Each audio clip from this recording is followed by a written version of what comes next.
नमस्कार दोस्तों, जैसा कि आपको पता है कि हमारा प्रयास रहता है कि हम लगभग हर वैकेंसी आप तक पहुंचाएं और उसी क्रम में आज हम बात करने वाले हैं बिहार की समाहरणालय अलवर अरबल है। ठीक है, समाहरणालय अरबल जिला सामान्य शाखा अरबल जिला अंतर्गत चौकीदार के पद पर नियुक्ति के संबंध में विज्ञापन का प्रकाशन। विज्ञापन संख्या 1/2024 है।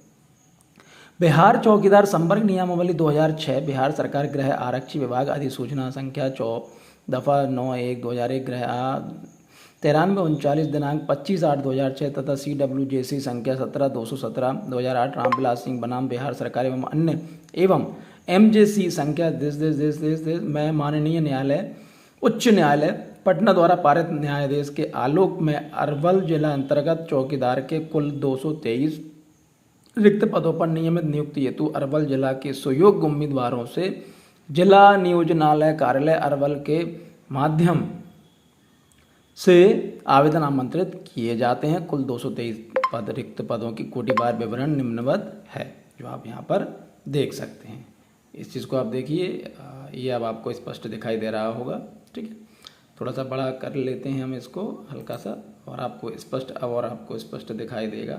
ठीक है, चलिए, ये दिया हुआ है। चौकीदार के 223 पद हैं। अनुसूचित जाति के 25 हैं, अनुसूचित जाति महिला के 14 हैं, अनुसूचित जाति के 5 हैं, महिला के 2 हैं, पिछड़ा वर्ग के 53, महिला के 28, पिछड़ा वर्ग 0, पिछड़ा वर्ग महिला 0, आर्थिक रूप से कमजोर 14, महिला 8, अनारक्षित 48 और अनारक्षित महिला 26, टोटल मिला के 223 है। वेतनमान किस प्रकार से रहने वाला, यहाँ पर अभी हम देख लेते हैं। वेतनमान से पहले यहाँ पर बात हुई है, वेतनमान स्तर रहेगा 01 और शैक्षणिक योग्यता अनुभव की बात करें तो न्यूनतम शैक्षणिक योग्यता 10वीं मैट्रिक अथवा समकक्ष मान्यता प्राप्त बोर्ड होगी। मैट्रिक 10वीं अथवा समकक्ष परीक्षा प्राप्त अंकों के आधार पर मेधा सूची तैयार की जाएगी। अंकों के आधार पर होगी, जो आपने 10वीं में अंक प्राप्त किए होंगे उसके आधार पर होगी। समान अंक प्राप्त होने पर अधिक उम्र वाले अभ्यर्थी को जन्मतिथि के आधार पर वरीयता दी जाएगी। अभ्यर्थी को साहित्य चलाने का ज्ञान आवश्यक होगा। अब महिला अभ्यर्थियों के मामले में यह शर्त शांत समझी जाएगी। उम्र सीमा की हम बात करें तो 1/7/2024 कट ऑफ डेट को न्यूनतम आयु 18 वर्ष तथा कोटिवार अधिकतम आयु निम्नवत होगी। 37 वर्ष से अनारक्षित वर्ग पुरुष के लिए, महिला पिछड़ा वर्ग अत्यंत पिछड़ा वर्ग पुरुष में महिला 40, अनारक्षित वर्ग महिला 40, अनुसूचित जाति अनुसूचित जनजाति पुरुष महिला को 42 वर्ष का रहेगा। आवेदन करने की प्रक्रिया तथा समय सीमा देख लीजिए। त्रुटि रहित आवेदन पत्र, आप इस चीज़ का ख्याल रखिए, किसी प्रकार की कोई गलती ना करिए। निबंधित डाक स्पीड पोस्ट के द्वारा जिला नियोजनालय कार्यालय Arwal block campus Arwal pin code 804401 के पते पर प्राप्त किए जाएंगे। आवेदन पत्र दिनांक 20/7/2024 को सायं 6 बजे तक स्वीकार किए जाएंगे। निर्धारित तिथि या समय के पश्चात प्राप्त आवेदन पर विचार नहीं किया जाएगा। आवेदन भेजने का पता यहाँ पे स्पष्ट दिया हुआ है, अलग से दिया हुआ है। कई बच्चे पूछते हैं, कई स्टूडेंट्स पूछते हैं कि सर यहाँ किस पते पर भेजना है, तो स्पष्ट लिखा हुआ है इन्होंने कि भैया आवेदन इस पते पर भेजने हैं। किस पते पर, कि जिला नियोजन पदाधिकारी अरवल जिला नियोजनालय कार्यालय अरबर प्रखंड परिसर अरवर, पिन कोड है इनका 804401। लिफाफे पर विज्ञापन संख्या पदनाम अंकित करना जरूरी है। आप जो लिफाफा है उस पर ये विज्ञापन संख्या, अब विज्ञापन संख्या कहाँ लिखी हुई है इसको आप देख लीजिए। ये सबसे पहले लिखी हुई है विज्ञापन संख्या, मैंने पढ़ा हुआ था विज्ञापन संख्या, और पद का नाम है चौकीदार। ये आपको लिखना आवश्यक रहेगा। आवेदन करने की शर्तें, आवेदक द्वारा समय नियत प्रदिष्ट के अधीन इंगित आरक्षण का दावा नहीं करने पर किसी परिस्थिति में आरक्षण का लाभ देय नहीं होगा एवं उन्हें सामान्य अनारक्षित श्रेणी में रखा जाएगा। आवेदन पत्र में दावा किए गए आरक्षण श्रेणी में किसी परिस्थिति परिवर्तन नहीं किया जाएगा तथा इस संबंध में किसी प्रावधान पर विचार नहीं किया जाएगा। पिछड़ा वर्ग तथा अत्यंत पिछड़ा वर्ग के उम्मीदवारों के लिए राज्य सरकार द्वारा अधिसूचित अंचलाधिकारी द्वारा निर्गत जाति प्रमाण पत्र जिसमें क्रीमी लेयर नहीं होने का उल्लेख हो मान्य होगा। अनुसूचित जाति अनुसूचित जनजाति श्रेणियों के लिए अंचलाधिकारी द्वारा निर्गत जाति प्रमाण पत्र मान्य होगा। अभ्यर्थियों को पुलिस अधीक्षक द्वारा निर्गत अद्यतन चरित्र प्रमाण पत्र आवेदन पत्र के साथ संलग्न करना अनिवार्य होगा। सामान्य प्रशासन विभाग बिहार पटना के पत्रांक 25-26 दिनांक 12/12/2016 के अनुसार राज्य के स्वतंत्रता सेनानी जिन्हें केंद्र सरकार द्वारा पेंशन स्वीकृत है के पोता पोती नाती नातिन को नियुक्ति में 2% क्षैतिज आरक्षण का प्रावधान है, अर्थात चयनित उम्मीदवार जिन आरक्षित गैर आरक्षित वर्ग से संबंधित होंगे उन्हें गिनती उसी आरक्षित गैर आरक्षित वर्ग में की जाएगी। सामान्य प्रशासन विभाग बिहार सरकार के संकल्प संख्या 2342 दिनांक 15/2/2016 के अनुसार आरक्षित एवं गैर आरक्षित कोटे महिलाओं के लिए 35% क्षैतिज आरक्षण प्रदान किया जाएगा।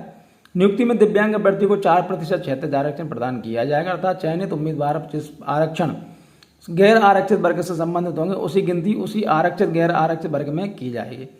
आवेदन पत्र अपूर्ण त्रुटिपूर्ण रहने पर आवेदन पत्र विचारणीय नहीं होगा, ये हम पहले भी बोल चुके हैं, पहले भी पढ़ चुके हैं, पहले भी बता चुके हैं। अभ्यर्थी को अरवल जिला का निवासी होना अनिवार्य है। कुल मिलाकर यहाँ पर एक बात खत्म हो गई कि आप कहाँ के हैं, तो भाई अरवल के अगर आप हैं तो ही आप इसमें आवेदन कर पाएंगे, अन्यथा आप आवेदन नहीं कर पाएंगे। साक्ष्य स्वरूप निवास प्रमाण पत्र संलग्न करना होगा। आवेदन के साथ समर्पित किए गए कोई भी कागज यदि फर्जी पाए जाते हैं उसके लिए आवेदक स्वयं जवाबदेह होंगे, उनके विरुद्ध विधि सम्मत कार्रवाई की जाएगी। आवेदन पत्र के साथ निम्नलिखित प्रमाण पत्रों की स्व अभिप्रमाण प्रति साथ संलग्न करना अनिवार्य होगा। क्या क्या हैं वो आप देख लीजिए। शैक्षणिक प्रमाण पत्र, निवास प्रमाण पत्र, जाति प्रमाण पत्र, अतंग आचरण प्रमाण पत्र, साइकिल चलाने संबंधी स्व घोषणा प्रमाण पत्र महिलाओं के लिए अभ्यर्थी को लागू नहीं होगा। दिव्यांग प्रमाण पत्र, केंद्रीय पेंशन प्राप्त स्वतंत्रता सेनानी के अगर ये कंडीशन नल है, हाल का अतिरिक्त 2 रंगीन फोटोग्राफ, आधार कार्ड। आप इनमें ध्यान से देख लीजिए सभी लोग। आवेदन के लिए कोई शुल्क दे नहीं होगा, कोई आपको पैसा यहाँ पर नहीं देना है। नोट नियुक्ति प्रक्रिया बिहार चौकीदार संवर्ग नियमावली 2006 बिहार सरकार गैर आरक्षित विभाग अधिसूचना ये जो दी गई प्रावधानों के आधार पर होगी। साथ ही चौकीदार पद की सीधी नियुक्ति की प्रक्रिया सामान्य प्रशासन विभाग बिहार सरकार द्वारा समय समय पर रिक्तियों में आरक्षण से संबंधित प्रावधानों अथवा माननीय न्यायालय द्वारा पारित न्याय निर्णयों में प्रभावित होगी। चलिए हम आगे देख लेते हैं कि आवेदन पत्र का प्रारूप क्या रहने वाला है और उसको कैसे भरना है। यहाँ पर आपके फोटो आ जाएंगे। कार्यालय उपयोग के लिए है, विज्ञापन संख्या यहाँ पर पहले ही लिख दी है उन्होंने। आवेदक किस पद के लिए, तो चौकीदार, हिंदी में आपका नाम, अंग्रेजी में आपका नाम, कोशिश कीजिए कैपिटल में लिख दें। अरवल जिला नियोजन कार्यालय, यहाँ पर पिता पति का नाम, माता का नाम, जन्म तिथि, मैट्रिक उसके आधार पर दिन महीना वर्ष शब्दों में लिख दीजिए। और 1/7/2024 को आपकी कितनी उम्र हो गई है यहाँ पर लिख दीजिए। स्त्री पुरुष, क्या आप किसी आरक्षित वर्ग से हैं, यदि हाँ तो संबंधित उसका उल्लेख कर आरक्षण के अधीन जाति का नाम लिख दिए, स्थायी पूर्ण पता लिख दिए, वर्तमान पूर्ण पता लिख दिए, मोबाइल नंबर लिख दीजिए।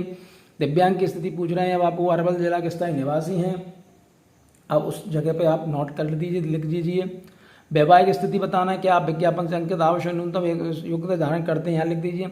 शैक्षिक योग्यता का विवरण आपका यहाँ पर आ जाएगा, आप उस प्रकार को पूरी चीज़ें भर दीजिए। क्या आपके विरुद्ध किसी न्यायालय में कोई बात विचारणीय है, हाँ या नहीं, यदि हाँ तो पूर्ण विवरण दें। क्या आप किसी न्यायालय द्वारा दंडित किए गए, हाँ या नहीं, अगर हाँ तो उसका दें। शारीरिक पहचान का विवरण दे दें।